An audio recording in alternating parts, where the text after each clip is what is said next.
Alors, Thomas, là-dessus, on parle de ça à la fois une bonne et mauvaise période, puisqu'on est dans ces discussions réglementaires qui accélèrent plutôt le mouvement. Et là, on se disait, et en plus, si on ne rénove pas, on n'arrivera pas à payer nos factures, et patatrac, le prix, et donc on parle souvent de ce fameux signal prix, et là, le prix du pétrole s'effondre. Est-ce qu'on peut toujours parler de ce sujet, de l'efficacité énergétique, de la rénovation énergétique? Je voulais revenir sur la rénovation des bâtiments. Je voulais rappeler quelques chiffres avant de répondre à ta question.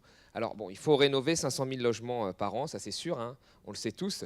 Vous savez qu'aujourd'hui, bon, il y a 32 millions de logements. Hein. Sur les 32 millions, vous en avez à peu près, pour qu'on ait un ordre de grandeur, 55 qui ont été construits avant les années 70, donc à la préhistoire hein, en termes d'isolation thermique. Et vous avez un taux de renouvellement de 1% par an. C'est-à-dire que le logement de 2050, à 75%, il est déjà là. C'est ça qui fait peur. Il est déjà là. Donc, vous voyez, sur ces 32 millions, vous en avez à peu près 6 millions qui sont bien, hein, aux normes. Et puis, vous en avez 4 millions qui sont à l'opposé, qui sont des véritables passoires.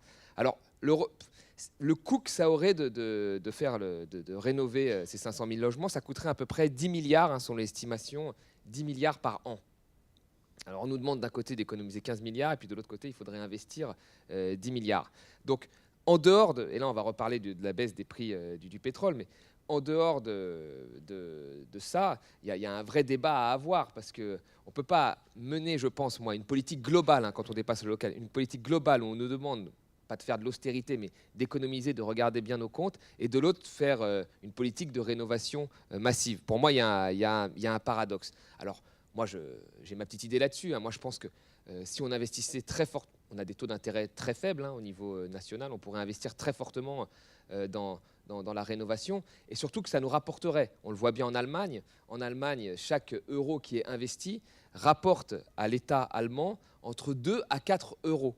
Via la construction, etc., ça fait des rentrées fiscales de 2 à 4 euros sur chaque euro investi. Donc c'est une affaire qui pourrait être rentable, même pour les comptes publics, contrairement à ce qu'on nous dit dans le débat. Parce que souvent, quand je discute de ça, même avec des députés, etc., ils me disent tout le temps, oui, mais on n'a pas d'argent de toute façon là-dessus. Voilà, on n'a pas d'argent, donc c'est la limite. Voilà, on va au rythme auquel on peut aller. Pour moi, c'est faux. On peut investir là-dedans. Les taux d'intérêt nous supplient de faire de la relance. Alors, il y a de la relance idiote, qui ne créent pas de la richesse, puis il y a de la relance comme ça utile, qui peuvent créer de la richesse pour les comptes publics et qui en plus nous aident à lutter contre le réchauffement climatique. Donc là, on a deux aspects extrêmement positifs et pour moi, il faut y aller à fond.